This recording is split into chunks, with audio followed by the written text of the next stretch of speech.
buenos días, queridos hermanos. Una alegría. Uy, cuidado. Cuidado, mi hermano. El que tropieza, a veces no cae. Bendito sea nuestro Señor. Les invito a que me acompañen, por favor, a el Evangelio según San Juan, capítulo 3. Vamos a continuar la exposición de tan maravilloso libro. Así que les animo a que me acompañen al capítulo 3. Voy a hacer la lectura en el versículo 13. En realidad, de allí va a partir nuestras enseñanzas sobre este maravilloso tema que vamos a estar exponiendo. ¿Podemos leer, queridos hermanos, Juan capítulo 3, versículo 13? Amén. Dice, el Señor Jesús está hablando acá. Dice, nadie ha subido jamás al cielo, sino el que descendió del cielo, el Hijo del Hombre. Padre, queremos darte gracias. Toda la gloria la queremos rendir, además que es justo, a ti. Pero, ¿cómo hacerlo? ¿Cómo nuestras pobres palabras, cómo nuestras pobres ofrendas o incluso nuestras pobres obras pudieran ser gratas, agradables, que mitigaran en algo la grandeza tuya? Imposible, si no fuera por el Señor Jesús, el que descendió del cielo. Gracias porque a través de Él sí nos aceptas, a través de Él sí nos amas, a través de Él sí permites que nos acerquemos a ti.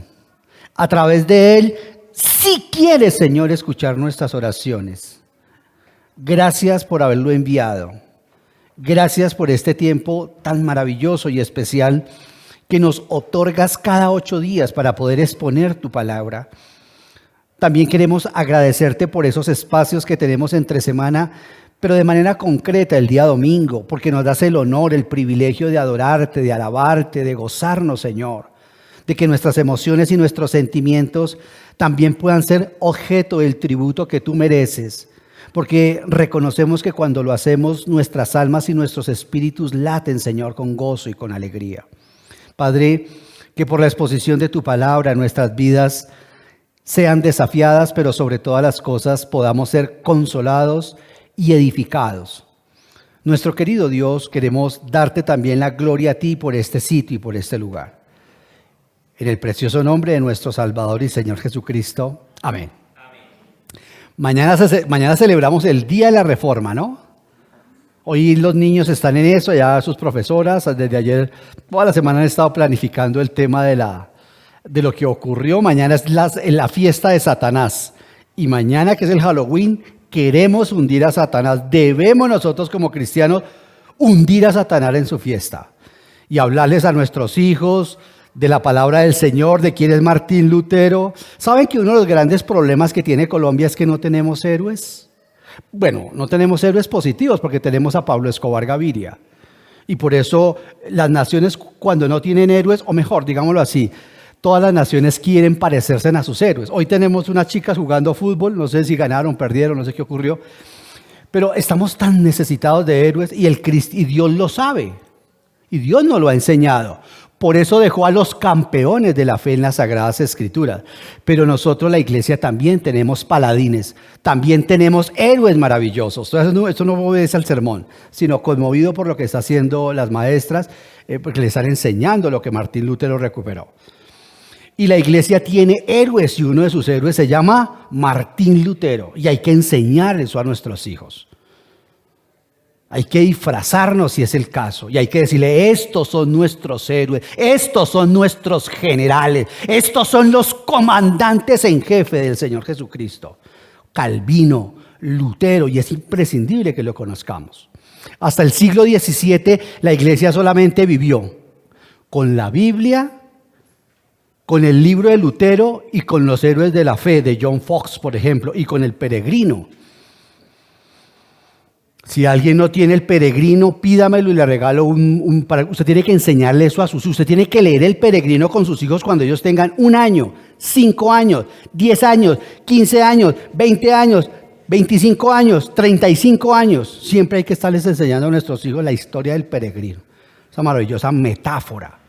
Y hoy, como el Quijote de la Mancha, que son libros que se tienen que leer, está en un lenguaje muy actual.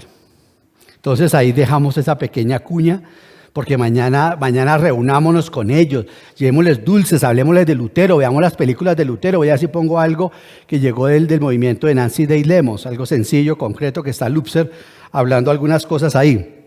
Pero es necesario que nuestros hijos conozcan a los campeones de la fe. Dios nos ha dado lo que Martín Lutero hizo, o lo que Dios hizo a través de ese hombre, eso es divino. Eso no se veía sino desde Elías. Desde Elías. Solamente que Lutero tuvo un agregado, el poder papal, también en contra de él. Un hombre convencido que lo iban a matar, pero lleno de Jesucristo. Eso es impresionante. El nombre del mensaje que yo le he puesto a esto se llama El Hombre Celestial. En su interesante libro, Un Hombre Sin Igual, el doctor Billy Bray escribe lo siguiente: desde luego, nunca ha habido nadie que pueda compararse con Jesús de Nazaret, ni Martín Lutero. Él es el único entre todos los seres humanos que han existido.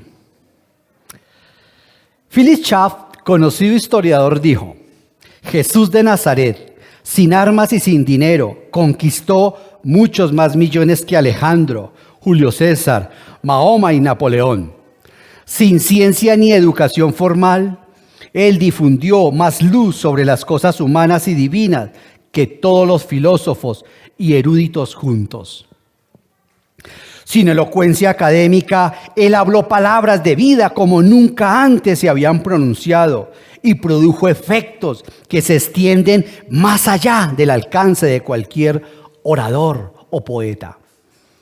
Sin escribir una sola línea, él ha puesto más bolígrafos en movimiento e inspirado temas para sermones, discusiones, obras de arte, enciclopedias y las más dulces canciones de alabanza que toda la multitud de grandes hombres de los tiempos antiguos y modernos juntos hayan podido inspirar. Nacido en un pesebre y crucificado como un malhechor, él controla el destino del mundo civilizado y rige un imperio espiritual que abarca una tercera parte de los habitantes del mundo. Continúa diciendo el doctor Bray en su libro Un Hombre Sin Igual: donde quiera que el verdadero mensaje de Jesús ha llegado, pueblos y naciones han sido revolucionadas con el resultado de una nueva vida, una nueva esperanza y nuevos propósitos para vivir. Todo en cuanto a Él fue y es único. Las profecías acerca de su venida, su nacimiento, su vida, sus enseñanzas, sus milagros, su muerte, su resurrección, su influencia sobre la historia y en las vidas de cientos de millones de personas. Pero muchos permanecen inseguros acerca de quién fue Jesús y por qué vino, confundidos acerca de la aplicación que tienen sus enseñanzas para ellos hoy día. Por tanto, esas personas cuestionan el lugar de Cristo en sus vidas o preguntan: ¿quién es Jesús? ¿Por qué Él es diferente de los otros hombres de la tierra? ¿Qué significa Él para hoy? ¿Qué significa Él para mí hoy en día? ¿Cómo puedo conocerlo personalmente? Para encontrar las respuestas a estas importantes preguntas, dice Bray, exploraremos algunas razones por las cuales personas inteligentes alrededor del mundo consideran que Jesús es el hombre más grandioso que haya existido. Hasta ahí lo que dijo el maestro Bill Bray. Hoy, queridos hermanos, vamos a continuar con la exposición del Evangelio según San Juan, lo cual, este Evangelio, recuerden que este Evangelio lo hemos llamado Juan o para que crean que Jesús es. Juan o para que crean que Jesús es. Y quiero iniciar una pequeña serie de algunos sermones que demostrarán, en efecto, que Jesús es el hombre celestial o el hombre que vino del cielo. Porque eso es importante. A veces creemos que eso es poesía. Vea cómo lo dice ahí el versículo 13 del capítulo 3. Nadie ha subido jamás al cielo sino el que descendió del cielo, el Hijo del Hombre. ¿Sabe cómo dice la Biblia textual? Reina Valera dice, el que está sentado en el cielo en este momento mismo. O sea, Jesús estaba sentado, parado ahí hablando con Nicodemo, pero también estaba en el cielo como Dios. Omnisciencia. Pero bueno, dejémoslo ahí porque ese versículo ya lo explicamos. Lo importante es que hoy quiero, queridos hermanos, hacer la introducción y estudiaremos solamente el versículo 31 y 32 del capítulo 3. Quería llegar hasta el versículo 36, pero no, sería muy ambicioso llegar hasta allí. Porque son 6 versículos, pero de una profundidad, de un océano impresionante. Entonces me he dado la tarea exclusivamente de que podamos exponer por lo menos el versículo 31 y hacerle la introducción al versículo 32. Entonces eso es lo que deseo decir en realidad con la introducción a esta serie. Esta parte la hemos llamado como Jesús, el hombre celestial. Esto es apologética pura lo que vamos a ver nosotros hoy. Poder coger las Sagradas Escrituras y demostrar bíblicamente que este hombre vino del cielo. En estos pasajes Juan va a declarar, o en este pasaje del versículo 31 al versículo 36, vuelvo a repetir, solo vamos a ver el 31 y el 32 con la ayuda del Señor, pero Juan va a declarar la superioridad de Cristo, queridos hermanos. No solo la superioridad del Señor Jesucristo sobre cada ser humano, pues que eso es demasiado evidente, obviamente, eso es una perogrullada. No solamente vamos a hablar, o Juan no solamente va a hablar de la superioridad del Señor sobre cada ser humano, sino lo más evidente, va a hablar de la superioridad del Señor Jesucristo sobre todos los profetas del Antiguo Testamento. Ahí tienes apología para con los judíos. Ayer escuchaba el ministerio de Ray Comfort, ellos evangelizando judíos. A mí me apasionan los judíos, pero evangelizarlos a ellos es una cosa muy compleja, muy difícil. Entonces aquí uno puede echar mano de apología, ¿cierto? De defensa, de mostrar. Mire, la apología no se trata de uno ganarle el discurso a la otra persona. A mí eso no me interesa. A mí, a Ovidio Arias, oye, pero lo dejaste callado con la Biblia. ¿Y qué si lo perdí? Lo importante es que la persona crea y venga al Señor Jesucristo. No que le ganemos el debate, el espadeo bíblico. Ese no es el propósito.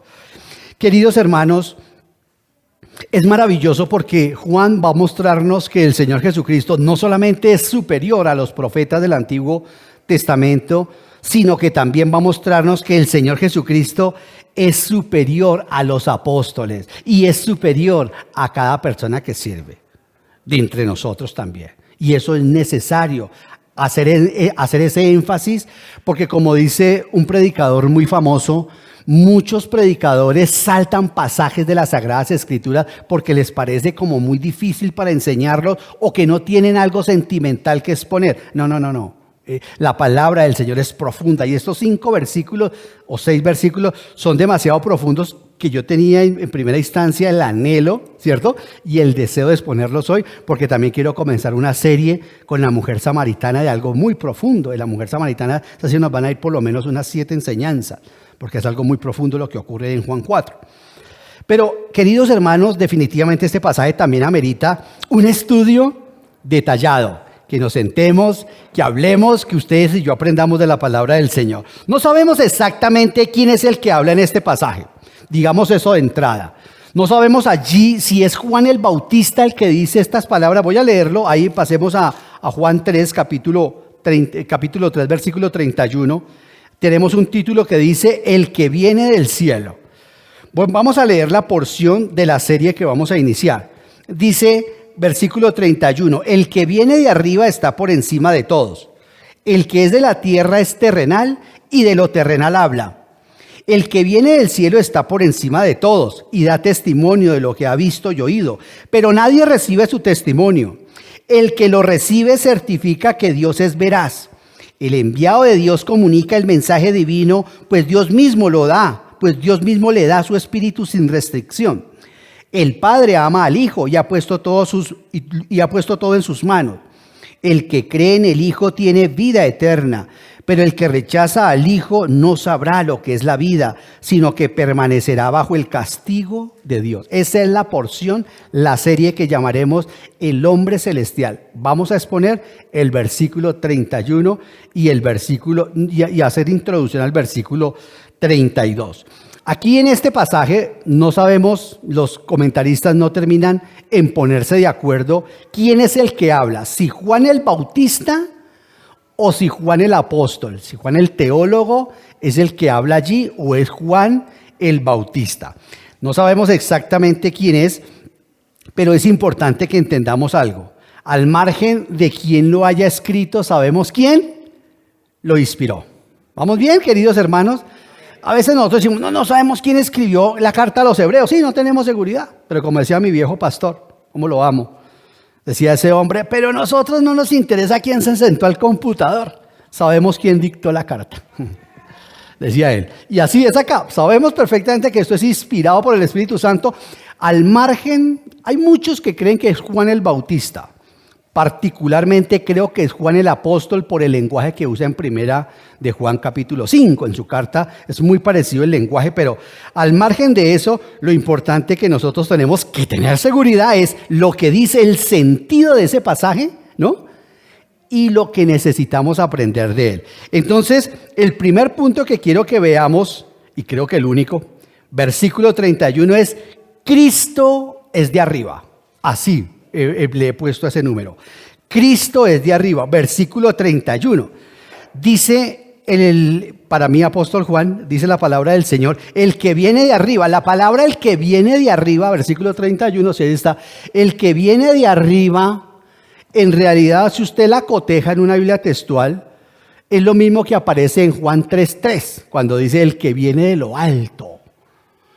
Cuando el Señor Jesucristo le dijo a Nicodemo, tienes que nacer, yo sé que en nuestras Biblias dice tienes que nacer de nuevo.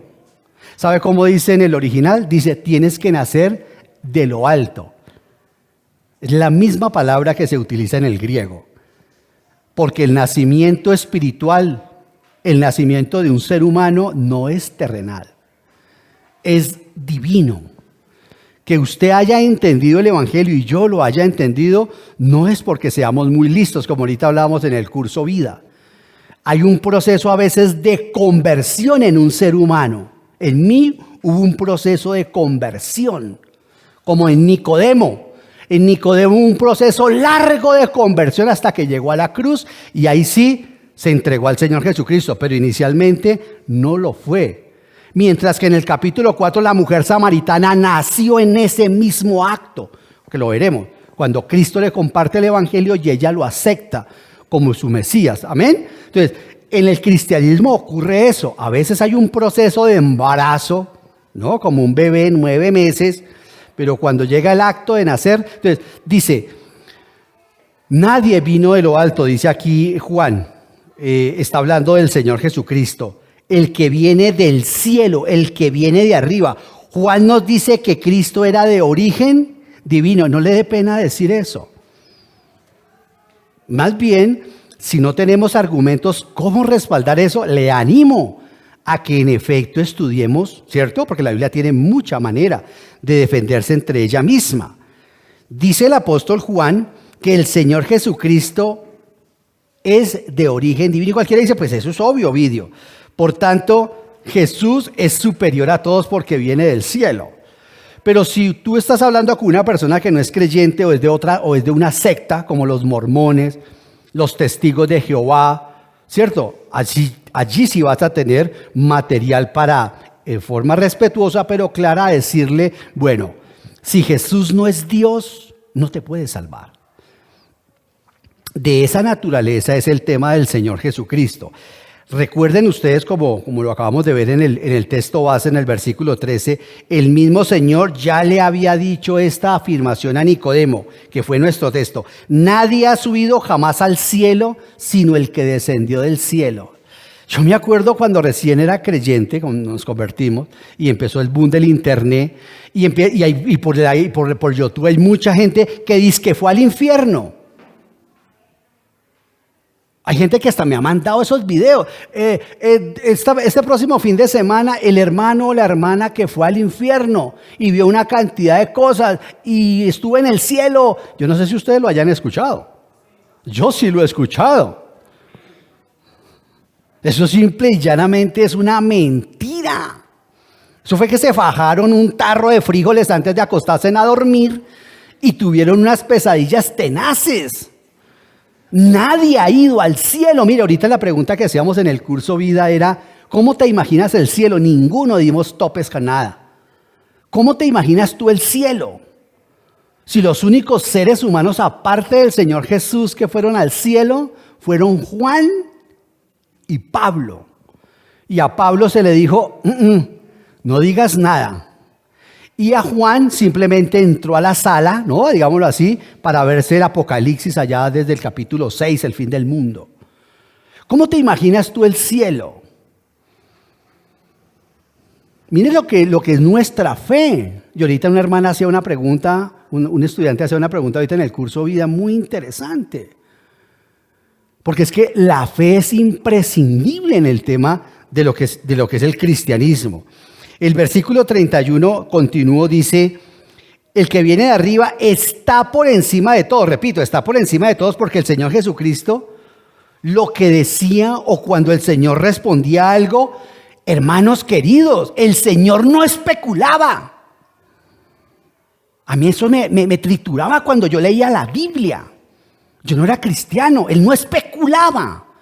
Él no preguntaba como si no supiera. El Señor Jesucristo no hablaba en nombre de ningún rabino, ni hablaba en nombre de ningún profeta. Eso es importante que usted lo tenga. Vea, tan sencillo. Oye, yo pensé que nos tocaba hacer un curso de apologética 6 meses. Súper, si hay la posibilidad de hacerlo. Pero mira cómo las Sagradas Escrituras se defienden sola. Cristo no decía, así dijo Jehová.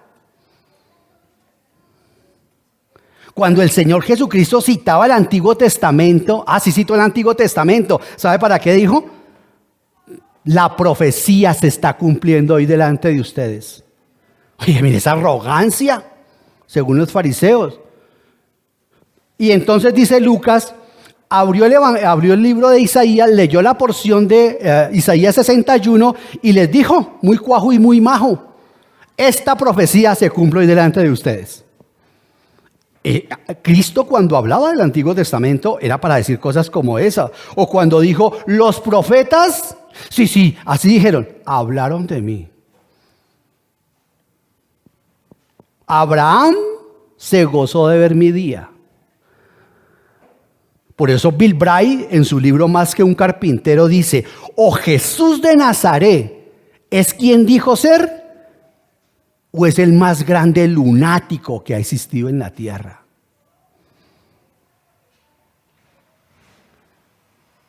O Jesús de Nazaret dijo quién fue, dice Jocks McDowell, o merece el premio Oscar de la Academia, porque vaya si es buen actor.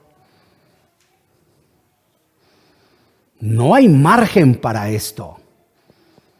Aquí no hay margen que vamos a entrar al cielo porque no somos pecadores, vamos a entrar al cielo porque somos perdonados, todos somos pecadores. Esta mañana luchábamos con los hermanos del curso Vida por eso. O sea que yo voy a seguir siendo pecador en el cielo, usted y yo y todos nosotros. Queridos, no vamos a seguir pecando, eso sí, se lo aseguro. Pero así como las huellas de las marcas de Cristo quedarán eternamente, mi prontuario quedará eternamente, porque esas marcas se las hice, fui yo con mi pecado. Entonces, queridos hermanos, esto es impresionante. A sus enemigos fariseos el Señor Jesucristo, vea lo que les dijo a sus enemigos fariseos. Les dijo lo siguiente, ustedes escudriñan las Escrituras, porque creen que en ellas encontrarán la vida eterna, y son ellas las que hablan y dicen que yo soy la vida eterna. Bill Bray dijo, ese tipo es un lunático. Oiga, todos los días ustedes chupen y chupen y chupen Biblia, todos los días. Sí, claro, ¿qué están haciendo ahí? Pues buscando la vida eterna. Yo soy la vida eterna. Yo soy la exégesis de lo que ustedes hacen ahí. Pues eso dice que cogieron piedra. porque le sacó la piedra. ¿Eso dice? El Señor dice, tú te haces, ¿por qué buena obra me van a apedrear? ¿Por cuál de todas las buenas obras me van a apedrear? Y le dice, no te vamos a apedrear por ninguna buena obra, sino porque tú, siendo hombres, dices yo soy. Dices yo soy Dios. Queridos, esto es impresionante entonces. Entonces el Señor Jesucristo, repito, no especulaba. Él afirmaba, Él aseguraba, Él sabía lo que estaba hablando de forma absoluta. Él no decía, bueno, a mí me parece que no sé qué, que no sé cuánto. Y ahorita veremos unas sentencias de Napoleón que dijo. Que ese sí tuvo tiempo desde ahí en la cárcel en Santa Elena. Y eso también me atrapaba, de ver que Jesús no especulaba, no preguntaba porque no sabía, sino que hablaba con una arrogancia para muchos. ¿O es el Hijo de Dios? ¿O qué hacemos con Jesús? ¿Qué hacemos con Él? Versículo 31. El que es de la tierra, sigue diciendo Juan, es terrenal. Eso suena como a una perogrullada. Pero lo que quiere decir aquí se refiere a que todos los que son de la tierra emanamos, venimos del polvo. Eso es lo que está diciendo ahí Juan. Nuestra pobre humanidad pertenece al humus. Ya viene la palabra en latín, humus. La palabra humanidad viene de humus, de la tierra, la palabra del polvo. Por eso nos llamamos humanos, porque somos humus. Neblina, dice Salomón, neblina que por la mañana aparecemos y por la tarde desaparecemos. Entonces, como decía el cantante mexicano, entonces corazón, ¿para qué tantas ambiciones? ¿Para qué tantos son los brincos? ¿Para qué tantos sueños? Porque el orgullo nuestro, que se llama el pecado, nos hace creer que somos más que simple polvo. Duro el sermón, ¿no? Pues lo que dice la Biblia. Comparados con el Señor Jesús, somos humo. Pues de hecho la Biblia dice eso, que Él sopló. Eso lo dice en Juan, en Génesis 1, Génesis 2 concretamente. Entonces, queridos hermanos, no quiero que se me vayan a deprimir, porque la idea no es mandarlos deprimidos, sino contentos y gozosos. Solo que cuando nos cotejamos ante la luz, pues aparecen todos nuestros defectos. Esa es la realidad. Porque hasta las botas, como dice el doctor Francisco La Cueva, merecen respeto y merecen ser pulidas. Claro que sí. Hasta los zapatos necesitan ser brillados. El Señor nos da brillo. Claro que sí. Pero es que aquí estamos hablando es frente al espejo mágico del cielo que se llama el Señor Jesús. Ahí quedamos todos lunarejos. Ahí sí quedamos todos con manchitas. Ahí sí quedamos todos como la pecosa. Entonces necesitamos entender eso. A eso es lo que se refiere cuando Juan dice que los que somos de la tierra somos terrenales, que somos humanos, que somos humo. Y esto está diciendo acá el apóstol Pablo, es que, porque el apóstol Juan está diciendo no olvidemos el contexto, lo está diciendo de Juan el Bautista. Maravilloso. Si en efecto quien está hablando aquí es Juan el Bautista, porque él está diciendo yo soy humus, soy nada. Si Juan el Bautista lo dijo, ese no cambia el sentido. O si lo haya dicho el apóstol Juan, porque aquí lo está cotejando frente a Juan el Bautista, al Señor Jesús. Recordemos el sermón de ahora 15 días, ¿no? Recordemos que eres un poema sin ¿qué? Eres un poema sin terminar, ahora 15 días que hablábamos de eso. Y en el contexto de la pelea que hubo entre los discípulos de Juan el Bautista y del judío, ¿cierto? Que decía, ya lo vimos, ¿no? Si el bautismo de Jesús es mejor que el de Juan, ¿ustedes para qué siguen bautizando? Entonces digamos que aún continúa el contexto, porque aquí, como lo vimos ahora 15 días, se está dando toda la explicación del milagro que Jesucristo hizo allí, en el matrimonio, en la primera señal, para mostrar el novio verdadero. Se le acabó el vino, lo estuvimos viendo, aquel novio necio, se le acabó mientras que el nuevo vino, por eso Juan el Bautista dijo, él es el novio verdadero, él es el que trae el vino verdadero. Yo estoy contento, yo soy el maitre, que está feliz de saber de dónde están sacando el vino. Eso lo vimos a los 15 días, Juan el Bautista lo estuvo diciendo. Es necesario que él crezca y que yo mengue. Entonces aquí lo que está diciendo es lo mismo. Todos somos de la tierra, incluso yo. Recuerda que ahora 15 días también les dije que incluso hasta el siglo III todavía existían comunidades que seguían bautizando en el bautismo de Juan, en el bautismo del nombre de Juan. Porque Juan fue tremendamente descollante, pues el más grande nacido de mujeres, dijo el Señor Jesús. El más grande profeta que ha existido. Era un hombre que tenía el talante de Elías. Entonces, hermanos, ahí solamente para retroalimentarnos de lo que estamos diciendo acá, teniendo como espejo lo que dijimos ahora 15 días. Sigo. Dice, versículo 31, y de lo terrenal habla. El que es de la tierra es humus, es terrenal. Vamos a suponer que Juan el Bautista el que se está diciendo eso él mismo. Y de lo terrenal habla. Aquí Juan el apóstol dice que todo maestro humano, absolutamente, todo maestro humano tiene limitaciones. ¿Cuál es su maestro? Piensa en su maestro. Ya sea en el cristianismo, ojalá, pero también de pronto en el estudio, en la academia. Juan está diciendo desde la perspectiva bíblica que absolutamente todo maestro humano tiene sus propias limitaciones terrenales. ¿Por qué? Pues porque él es terrenal y de cosas de acá hablamos. O cuando nosotros vemos, por ejemplo, una película de extraterrestres,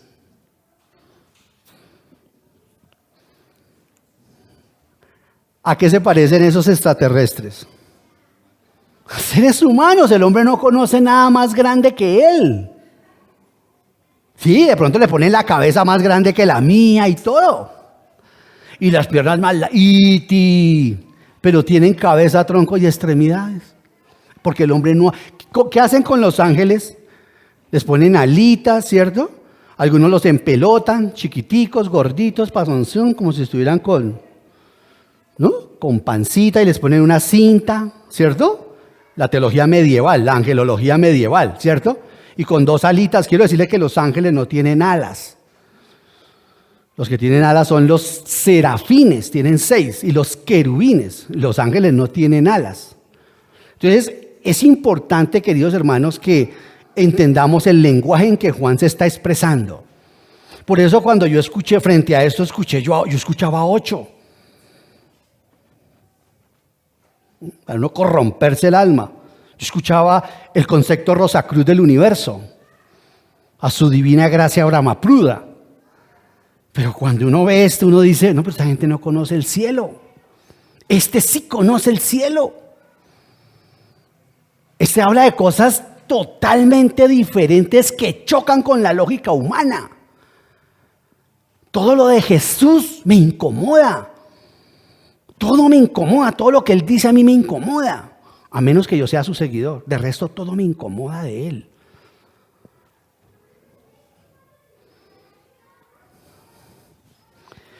Queridos, esto es maravilloso porque está diciendo acá Juan que todo maestro humano es terrenal y de cosas terrenales habla. En estos días, preparando el sermón, escuché al sucesor de 8. Un hindú, lo escuché. No, yo decía, Dios mío, porque es el pecado, como dice el Señor, el apóstol Pablo en 2 Corintios. Satanás ha tendido una venda sobre el entendimiento de los incrédulos para que no entiendan.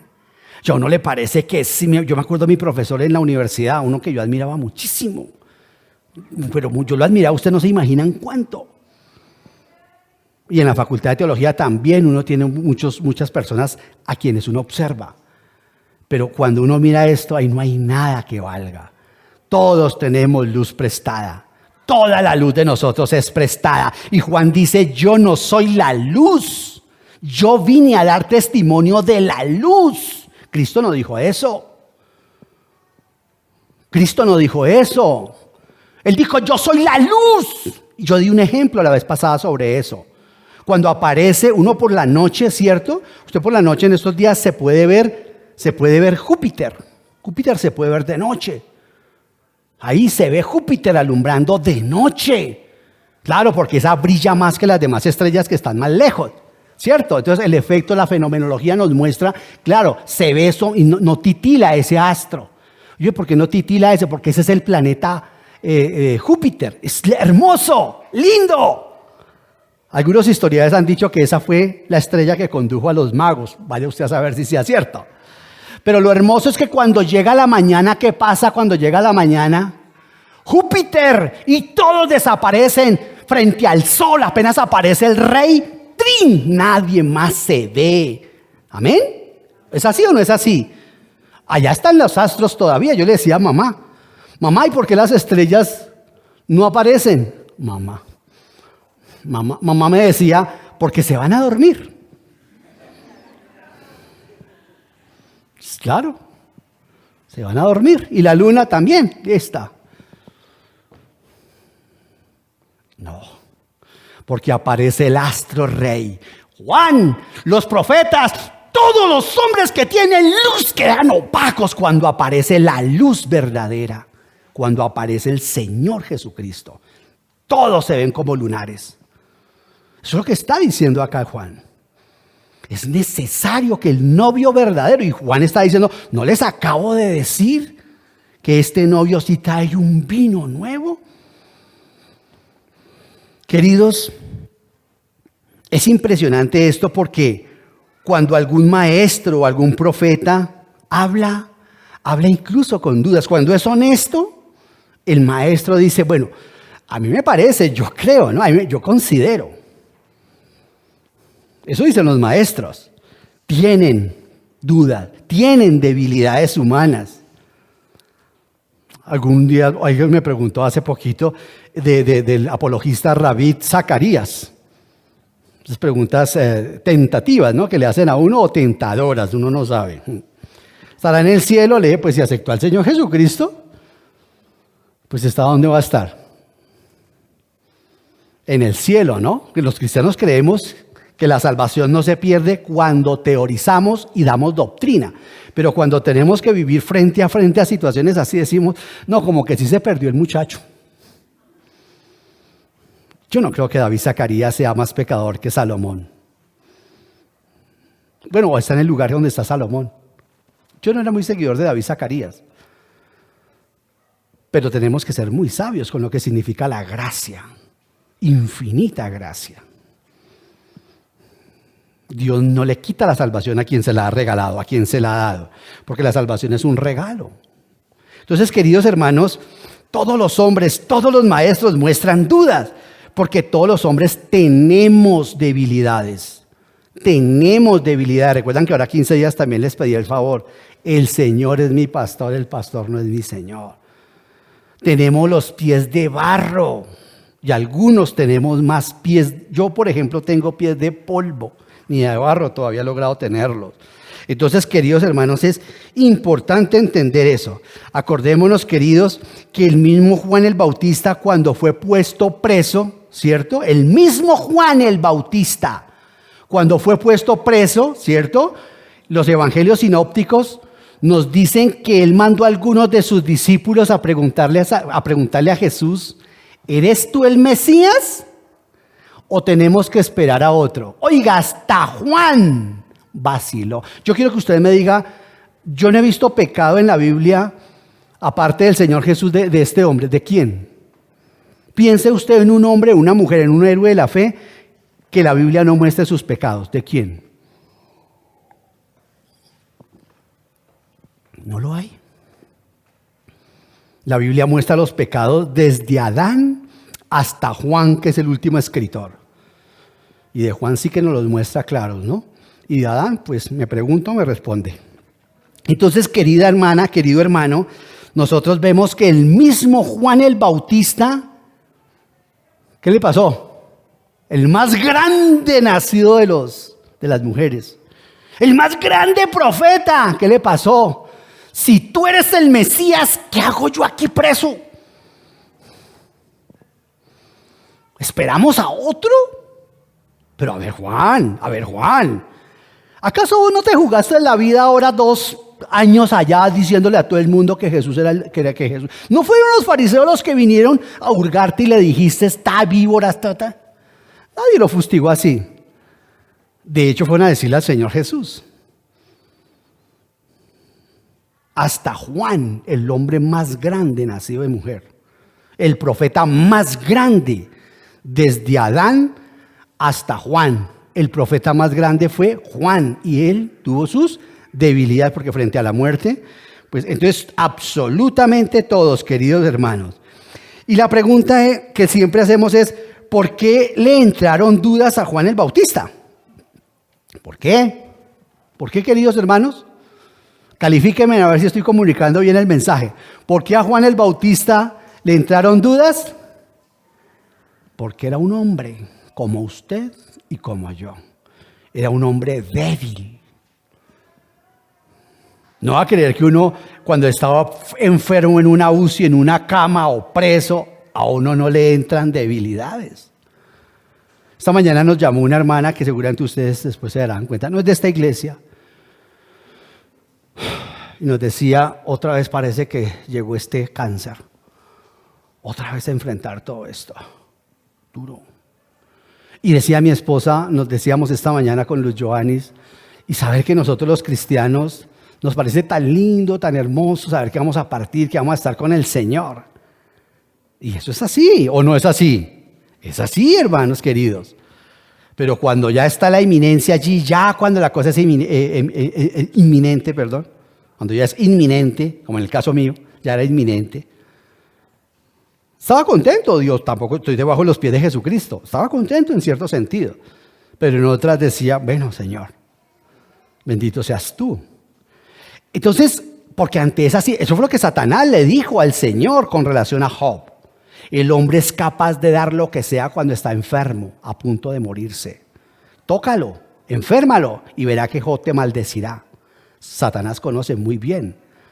Cuando a mi hermano Obdulio, ya lo he dicho en otras oportunidades, ya lo de la quimioterapia no funcionaba. Y dijo el tipo, no, el remedio efectivo es que tomes sangre de chulo. Le dije a mi hermano, después te van a poner a comer ese animal. Después te lo van a... Porque así es Satanás de puerco. Atentamente, papá de Betty la fea. Satanás es puerco. Pero fue una gran oportunidad para compartir el evangelio a mi hermano.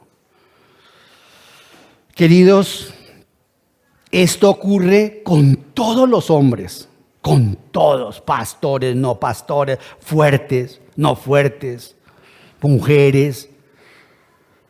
Pero atención, atención, con el Señor Jesús, aleluya, con el Señor Jesús nunca estuvo perplejo. Son 4 instantáneas, queridos hermanos, son 4 retratos. Olvídese de todos los devocionales. Yo he tratado de hacerlo. Y invierta el resto de su vida solamente a hacer los devocionales en los 4 evangelios. Eso puede cambiar su vida. Así sea cristiano o cristiano.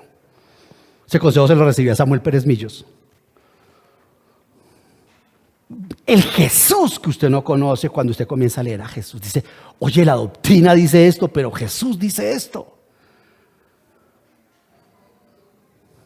He escuchado sistemas teológicos que dicen, sí, con todo el amor y la pasión que podemos sentir con el Señor Jesús, tenemos que entender que en Pablo tenemos más luz. No puede ser. No puede ser que un teólogo pueda quedar ciego de esa manera. Porque es que Pablo explica el evangelio. Jesucristo es el evangelio. ¿Me están siguiendo, queridos hermanos? Entonces es impresionante. Cristo nunca estuvo perplejo. Uno no lo ve perplejo. Uno no lo ve asustado. Nunca le entraron dudas. Dime cuándo le entró dudas al Señor. Nunca vaciló. ¿Recuerdan a Isaías? Empezó a quejarse de todo el mundo. Ay, ya llegó aquella, vean, con la falda levantada. Y la otra no se quitó los pendientes hoy. Ya que el hipócrita de siempre, Isaías. Ahí entró el hipócrita ese, a adorar. Si nadie supiera quién es ese tipo. Bueno, tocará adorar con ese hasta que el Señor que se le aparece, lo impacta con su santidad, lo tritura con su santidad y dijo, ay, yo lo que estaba diciendo, Señor. Soy inmundo de labios, Señor. Toda la murmuración que Isaías estaba diciendo. Queridos hermanos, esto es necesario decirlo. Cristo, en cambio, nunca está perplejo. Nunca vacila, nunca dice nada. Porque a pesar, queridos hermanos, ¿por qué ocurre eso? Porque a pesar de que Él es 100% hombre, ¿es 100% hombre? Es 100% hombre. También es, amén, 100% Dios. En Jesucristo no hay dos personas. Cuidado con eso. Jesucristo es un hombre sin personalidad de hombre. Es un hombre sin persona de hombre. Porque entonces sería dos personas, como creen los docetistas. Es una sola persona, el Hijo de Dios, quien controla ambas naturalezas. No te puedes llamar a engaño a esto. No, pero Jesús tenía, no, su natural, no porque una persona tenga naturaleza humana. En el caso de Él, tiene necesariamente que tener persona humana, por eso es el misterio. Él es la persona divina que controla ambas naturalezas. Entonces se puede poner en modo vida o en modo avión. Tiene doble SIM-card. Pero uno es el dueño del iPhone. Uno solo es el dueño aunque tenga doble SIM-card. Uno solo es el que controla ambas líneas. El que controla las naturalezas es la única persona divina del Señor Jesús. ¿Amén? Eso es importante, eso es dogma de fe. No como dicen los testigos de Jehová. No, que Él es un diosecito más pequeñito. No. Entonces, queridos hermanos, es necesario entender eso. Por eso la tentación de Jesucristo es dolorosa. ¿Por qué la tentación de Cristo es dolorosa? ¿Por qué cree usted que la tentación, querido hermano, lo digo con mucho amor, se me olvida que no estoy en una academia. ¿Por qué cree, querida hermana, querido hermano, que la tentación se hace más intensa? Usted es tentada, yo soy tentado. ¿Cuándo se acaba la tentación para usted y para mí? Cuando cedemos, ¿verdad? Ay, cedimos. Hasta ahí. Aguanté un 15% esta vez. La próxima vez voy a tratar de aguantar el 25%. Vamos a poner que estoy luchando con las 1000 hojas. Hoy con las 1000 hojas, me voy a pasar por la panadería hoy. Y hoy gané, pero mañana caigo. ¿Cierto? Y así, hablemoslo así, un ejemplo. Finalmente la tentación, cuando usted cede pero Cristo no podía ceder. Sí, porque entonces, ¿cómo? No podía ceder porque no podía. Porque es impecable. Cristo no peca porque no quiere pecar, porque es impecable. Es impecable, es lo que es sinónimo de impecable, quiere decir santo o perfecto. La palabra santo no es santurronería, santo quiere decir que no falla, que es santo, que es perfecto. Por eso pecado es que erra, que yerra el blanco. Esto en cristología también es necesario decirlo desde el púlpito y sobre todo porque se presentan muchas herejías. Mucha gente que anda diciendo que va a hacer milagros más grandes que los del Señor Jesús. Eso es imposible, queridos hermanos. Entonces, sigamos en el 31. Dice, oiga, qué versículo, ¿no? El que viene del cielo está por encima de todos. De manera aplicativa, hermano, vuelvo a decirles, el Señor Jesucristo está por encima de todos los maestros y de todos los fundadores de religiones. De Mahoma. ¿De quién más? De Buda, muy bien. De 8, de 9, de 10, de todos. El Señor no habló como ningún iluminado de estos, queridos. Porque el Señor Jesús, repito, es la luz misma. El Señor Jesucristo es el que da el entendimiento.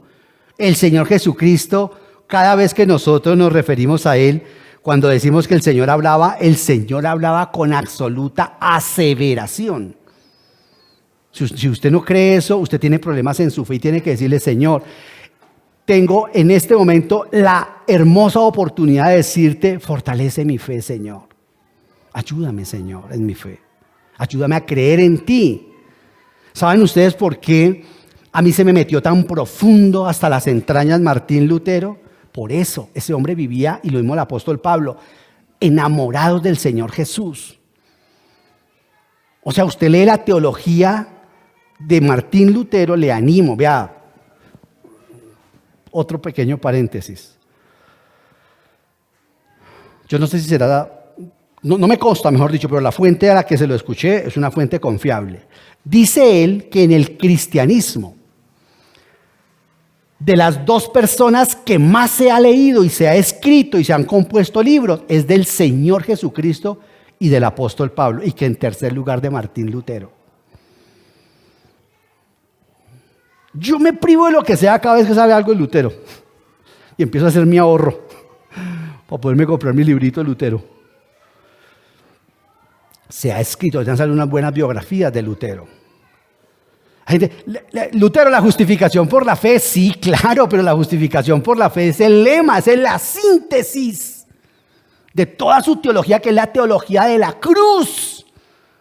Él tuvo que luchar muchísimo con 1 Corintios 1:20, eso lo trituraba.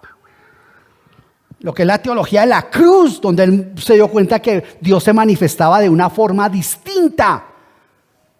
Se dio cuenta Lutero que la filosofía griega y la teología cristiana enfermaron la iglesia. Queridos hermanos, hasta un hombre como Lutero dudó y tuvo miedo. Cuando le decían, ¿por qué no se casa? Decía, no, nada. En cualquier momento me matan.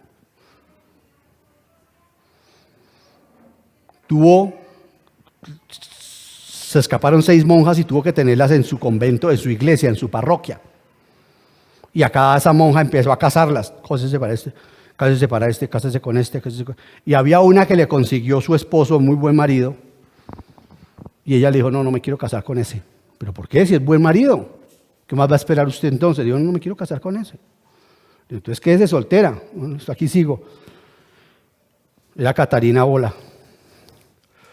Y esta Bola quería casársela con él, con Lutero.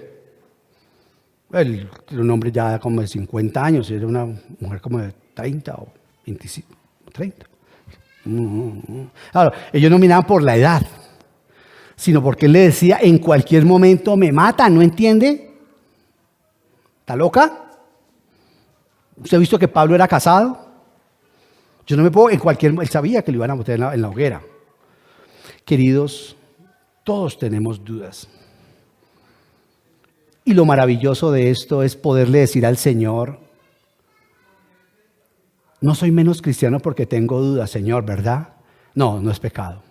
Pecado es no ir donde Él y decirle, aquí estoy, Señor, con mi duda, con mi matrimonio, con mi profesión, con mis inclinaciones. Sobre todo en los jóvenes que creen que nacieron en hogares equivocados, con padres equivocados. La soberanía de Dios asusta. No estamos de ninguna manera por fuera de la órbita del Señor. Entonces, queridos hermanos, esto es importante que usted lea al Señor Jesús, porque Él habla con precisión. Si Él dice, lo voy a sanar, lo voy a sanar. Si Él no dice, lo voy a sanar, no se ponga a decir que el Señor le dio esa promesa. No se ponga a decir eso. Tenemos que asegurarnos porque Él asegura. Los profetas, repito, el Antiguo Testamento dice, así dice el Señor, o vino a mí palabra de Jehová. Pero nosotros no vemos eso del Señor. Él no habla en esos términos. Por ejemplo, en la profecía de Mateo 24. Ahí en Mateo 24, cuando los apóstoles le preguntaron que cuándo se cumplirían las profecías, que cuándo sería la segunda venida de Él. ¿Recuerdan esas profecías ahí? En Mateo 24 le hicieron, de hecho le hacen 3 preguntas en una sola. Y la gente no logra entender cuando estudia ese pasaje que son 3 preguntas que Él contesta y Cristo las contesta de manera desordenada, porque ellos las preguntan de manera desordenada. Pero estoy dando solamente un ejemplo. Ahí los apóstoles preguntan eso y la respuesta del Señor, ¿cuál fue? Ahí en Mateo 24 la respuesta de Él es, miren que nadie los engañe, porque muchos vendrán en mi nombre, diciendo yo soy el Cristo, y engañarán a muchos. Escuche eso, oirán de guerras y de rumores de guerras. Miren que no los turben, porque es necesario que esto acontezca, pero todavía no es el fin. Dice eso el Señor Jesucristo. Entonces vemos cómo esta profecía, en ningún momento el Señor Jesucristo dijo, así dice Jehová. Mire que habrán rumores de guerra. Así dice el Señor. Cuando le preguntan, Jesucristo no hizo, vino a mí palabra de Jehová. Y empezó a decirles la profecía. Eso no hace el Señor Jesús, porque Él era el mismo Jehová. Él era Jehová, el que hablaba con ellos. Eso es importante entenderlo, queridos hermanos. El que les estaba hablando ahí, Él era el eterno Hijo de Dios. Hay gente, sobre todo cuando hablamos con los testigos de Jehová, nos enredamos. Sí, de pronto Jehová es el Padre, y entonces, sí, a Jehová en el Antiguo Testamento al Padre se le llama Jehová, pero al Señor Jesucristo también se le llama Jehová. Y hay que distinguirlos. Entonces Él no dijo ahí en la profecía, o cuando le preguntaban cualquier cosa, vino a mí palabra del Señor. No, eso no, Él era el Señor. Entonces versículo 32, solo Cristo puede dar testimonio de lo que ha visto y ha oído. Imagínense uno ir a la Biblia durante, pónganse usted 2 años, un año estudiando los evangelios con eso. Quiero irme a los pasajes, Señor, para que tú me muestres, me digas, quiero que tu Espíritu Santo me ilumine en aquellas partes donde tú revelas acá en la tierra lo que vistes en el cielo.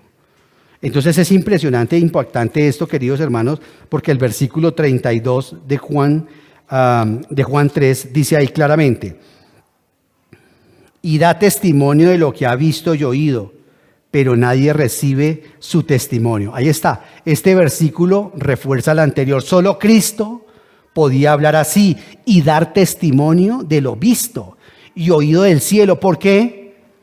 Pues porque Él venía de allá. Cuando hablamos del Señor, la cosa como que se pone pesada emocionalmente o espiritualmente.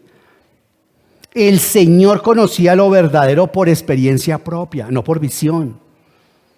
Cuando Juan fue llevado en espíritu. Pablo dice en 2 Corintios capítulo 12, conozco de un hombre que fue llevado en espíritu, no sé, o en cuerpo, no sé. Porque entraban en visiones. El Señor Jesucristo no entró en ninguna visión. El Señor Jesucristo venía del cielo y hablaba de lo que había en el cielo. Los demás hombres han hablado de ética. Yo les reconozco eso, queridos hermanos. Hablaba en estos días con una persona que estaba haciendo el curso Vida con nosotros y nos hablaba de la moral cristiana. Yo le dije, la ética cristiana es alta y es buena. Y quiero decirle una cosa, amigo, yo tengo una deuda con la iglesia de Musú y con la iglesia de todos. Yo quiero hablar de la ética cristiana, pero no se me pierda en eso, que eso no te salva. Lo que pasa es que eso es una evidencia de que el cristianismo tiene un lugar singular. Pero la ética cristiana no, vivir bien y una cantidad de cosas que es válido, repito. Además es un testimonio para el inconverso. Reorganizar mi hogar, reorganizar mis hijos, reorganizar mi trabajo. Pero ese no es el cristianismo en su esencia ni salvará a nadie. Eso es un resultado. Esto también hay que decirlo, queridos hermanos. No hay ningún ministerio, ninguna iglesia, ni nadie por encima de la salvación que el Señor nos ha regalado. Eso es importante, hermano, que lo entendamos. Y sí, han habido hombres, queridos hermanos, que han hablado de ética y que han hablado de sistemas filosóficos muy buenos. La ética de Barú, por ejemplo.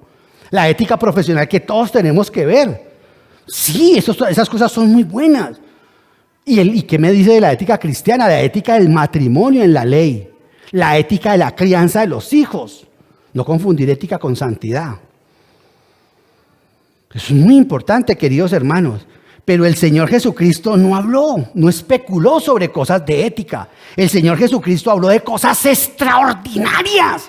De cosas que nadie había dicho, queridos hermanos. Lo que pasa es que es por la fuerza de escucharlas y de leerlas y de mucha gente estar como parloteando desde un púlpito las mismas palabras, como que se hacen muy evidentes, como que están muy manidas, muy manoseadas. Pero Jesucristo dijo cosas que ningún ser humano ha dicho, queridos hermanos. De manera concreta, por ejemplo, en este evangelio que estamos estudiando, dijo cosas que no dijo nadie, ni ha dicho nadie. Por ejemplo, los grandes yo soy, que si Dios me da licencia, veremos serie por serie. Los grandes yo soy, imagínense ese. Yo soy la puerta de las ovejas. Yo soy el buen pastor. Yo soy la luz del mundo. Eso no es metáfora. Bueno, es metáfora en el sentido literario, pero es literal que Él es la puerta por la que entramos a la salvación. Por eso dice la puerta es estrecha. Claro, estrecha porque sus hombros son estrechos, seguro. A través de un hombre que se entra a la salvación. Yo soy la luz del mundo, yo soy el camino, yo soy la verdad, yo soy la resurrección y la vida. ¿Usted no sabe cómo consuela eso en un funeral? Yo soy la resurrección y la vida. Eso no lo ha dicho nadie, lo ha dicho, queridos hermanos. Yo recuerdo cuando estaba haciendo también esto, recuerdo esas declaraciones.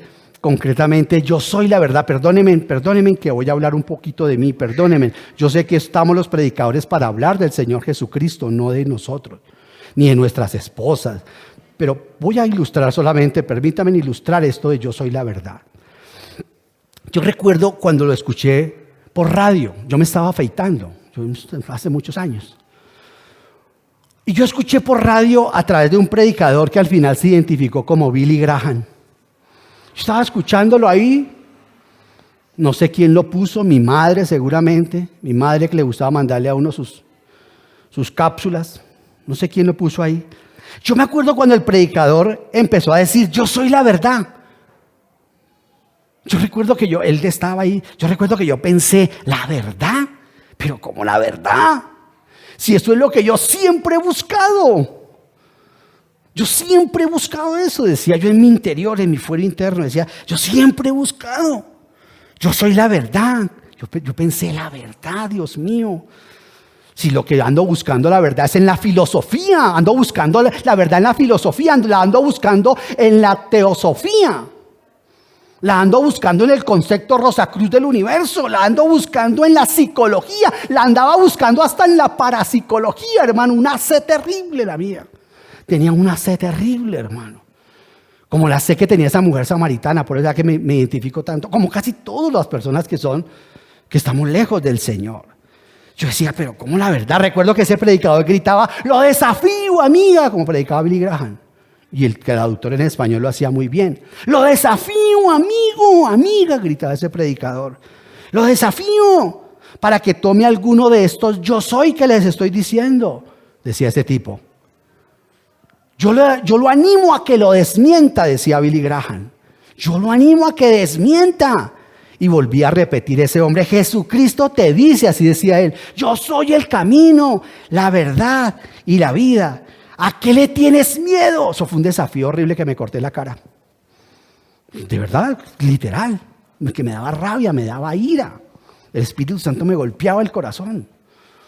Me daba duro. ¿No es acaso mi palabra como martillo, dice el Señor en Jeremías, que castiga los corazones de piedra, que les pega los corazones de piedra? Yo sentía allí ese golpe y me molestaba enorme. ¿A qué le tienes miedo? Y les decía. Alguien podría decir hoy acá, y alguien que escuche después también, esas son afirmaciones, Ovidio. Esas afirmaciones no prueban nada, Ovidio. Y yo sé que esas afirmaciones por sí solas no prueban nada. Cualquiera lo puede decir. ¿Es uno que prueba eso? Cualquier hombre las pudo haber dicho en un momento de lucidez. Es cierto, querido hermano, querido amigo, que alguien las pudo haber dicho. Pero yo le respondo, mira, la vida de Cristo, su testimonio, su integridad y sus sentencias son irrebatibles.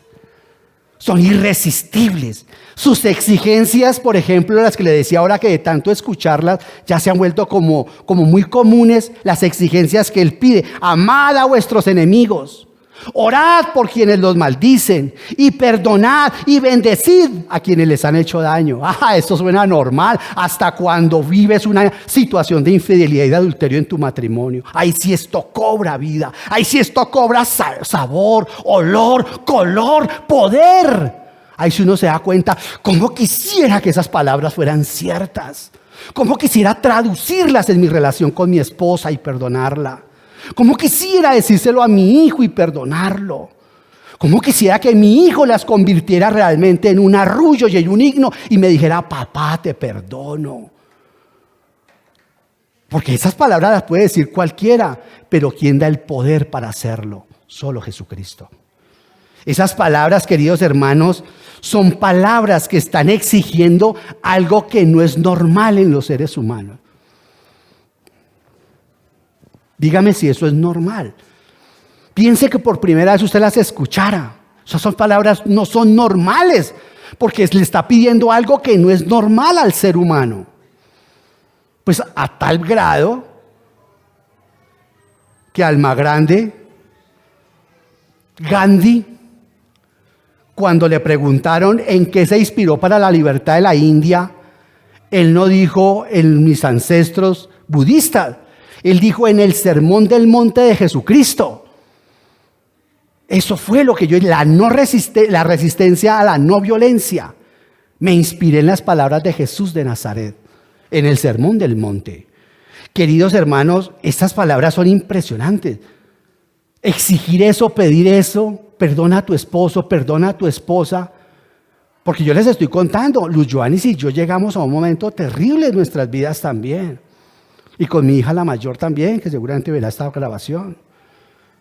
Queridos, esto es cierto, yo les he contado, les he hablado, yo les he hablado de jirones de mi corazón, como dice el tango, en cada vuelta dejaba pedazos de corazón. Les he dicho lo que realmente.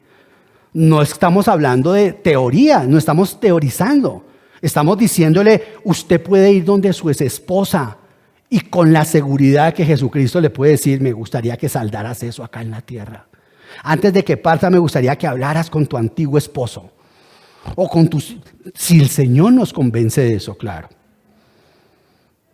Porque nadie tiene por qué ir a rascarse cicatrices que ya están sanadas. Pero lo que quiero decirte es el desafío que me dejó a mí Billy Graham.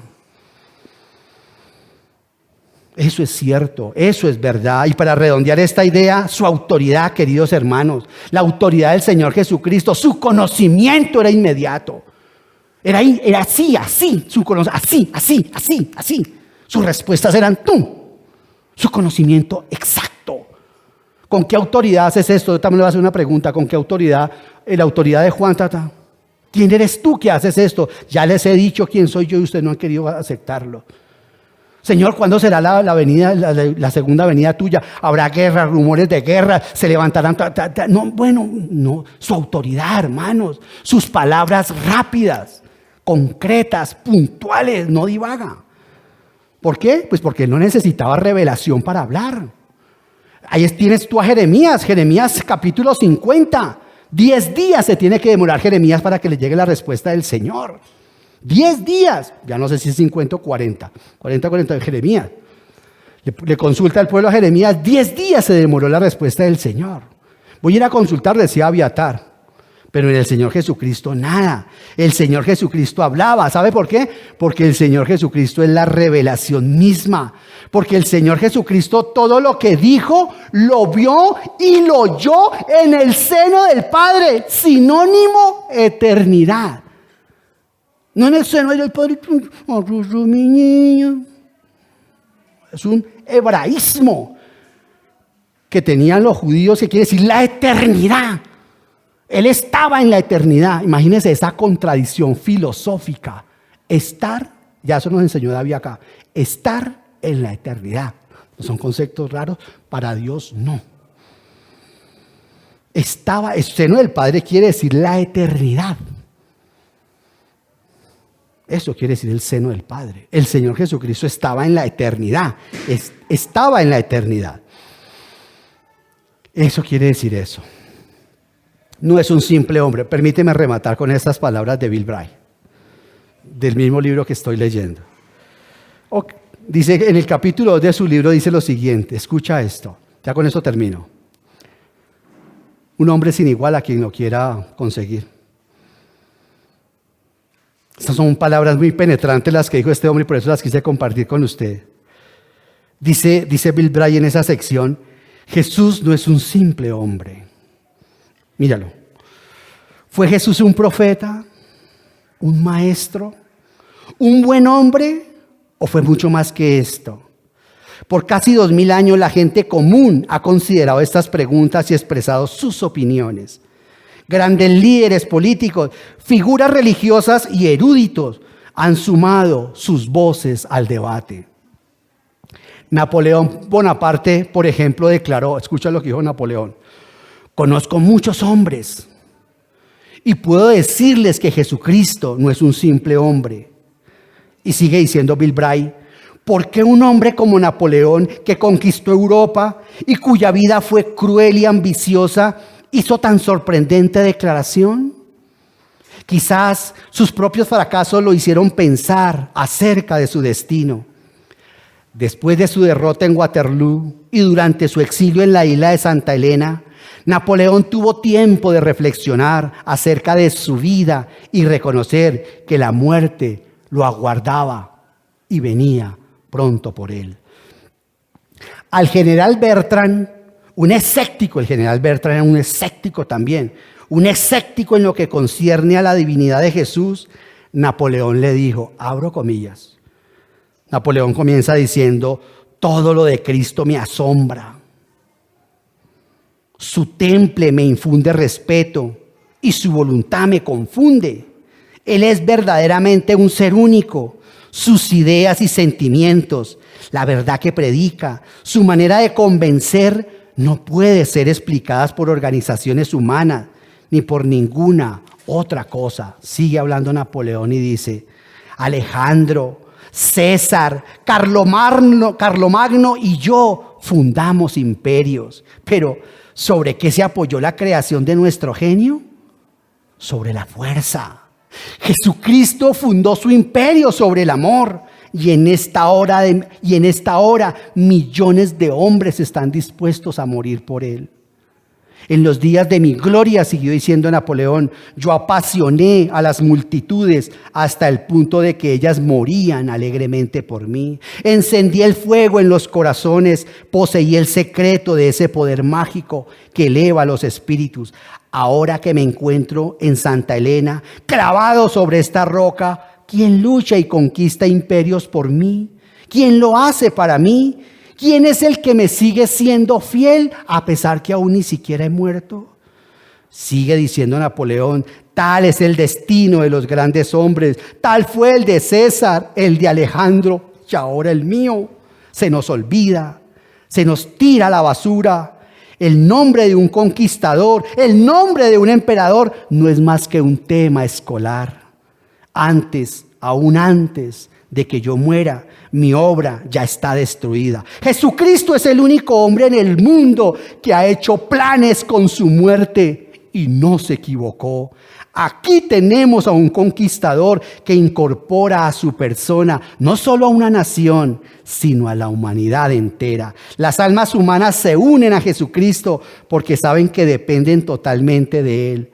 Cuanto más pienso en esto, más absolutamente me persuado de la divinidad de Jesucristo. Napoleón, 1769-1821, en sus memorias en Santa Elena, sacado de su diario. Padre, gracias te damos por este tiempo. Gracias, Padre Celestial, por el hombre celestial, por el Señor Jesús. Dios, Señor, de verdad que necesitamos vitaminizarnos con el poder, con la verdad y con la realidad de quién es el Señor Jesús. Estos no son cuentos, Padre.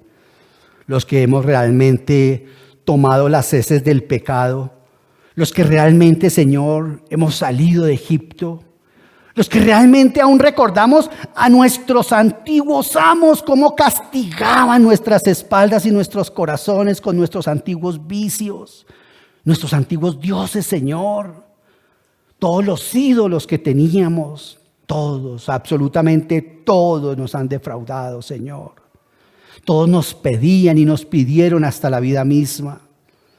Oh Señor, gracias te damos porque en medio de un mundo totalmente perdido, en un mundo, Señor Santísimo, que declara odiarte, en un mundo que por principio matemático te saca, y por excusa moral te esquiva, en una sociedad cada vez más confundida, más perdida, en un mundo donde existe toda la posibilidad para quitar el hambre.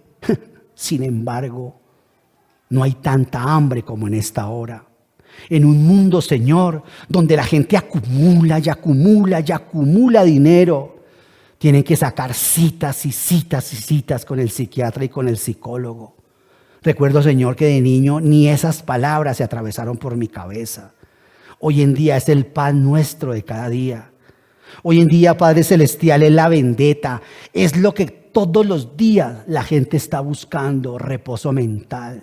Sí, Señor, yo suelo enseñar y tú lo sabes, me lo has escuchado decir muchas veces, como esa época medieval donde estaba triturada la gente en una ansiedad física, en una ansiedad moral y en una ansiedad existencial. Nosotros estamos lo mismo, Señor, en medio de una corriente terrible, Señor, en una desesperación donde los grados del suicidio incluso han alcanzado a los más jóvenes. Ayer, Señor, ver esas imágenes de esa mamá dejando a ese bebé en esa bolsa, Señor, pero Padre, ¿cómo hemos perdido el camino, Señor? ¿Cómo estamos tan confundidos, Señor? La iglesia se enfermó y tú levantaste a un hombre como Lutero. Padre, ayúdanos, Señor Santo, porque en esta hora la iglesia desconoce las cosas básicas de la fe tuya y las desconoce porque ha sacado por principio al autor de todo esto, que es el Señor Jesús. Padre, yo te pido que estas humildes reflexiones que he tenido con mis hermanos encuentren en ellos, como en mí, la interiorización que reviste la importancia de conocerte y de proclamar quién es Jesucristo, Señor. Que salgamos a proclamarlo, que le digamos a otro, Señor Santísimo, pero que nosotros primero nos tomemos el antídoto que se llama Jesús de Nazaret. Padre, gracias por este tiempo que hemos tenido en el nombre de Jesucristo. Amén. Señor les bendiga, hermano.